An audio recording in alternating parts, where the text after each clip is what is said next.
পারো। আমি এখানে পাউডার ব্লাশ ইউজ করেছি। এরপর আমি এখানে হাইলাইটার ইউজ করছি। ভালো করে ফেসে হাইলাইটারটা লাগিয়ে নিয়েছি।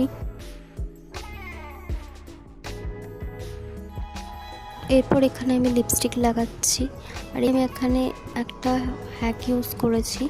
কিছুই না, যখন আমি লিপস্টিকটা লাগালাম তারপর আমি যেটা ফেসে হাইলাইটার ইউজ করেছি সেটাই আমি লিপস্টিকেও আমি মতন করে হাইলাইটারটা ইউজ করেছি। তোমরা দেখতেই পাচ্ছ খুব সুন্দর একটা লুক এসেছে। তোমরা এটাই তোমাদের মেকআপ লুকে করতে পারো।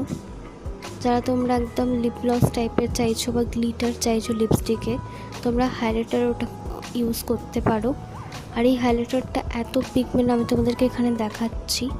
আর আমার আই মেকআপটা একটু মিসিং লাগছিল, সেই জন্য আমি আর একটু হাইলাইটারটা লাগাচ্ছি ভালো করে। এবং আমি শুধু ফেসে নয়, আমি আজকে আই মেকআপেও এই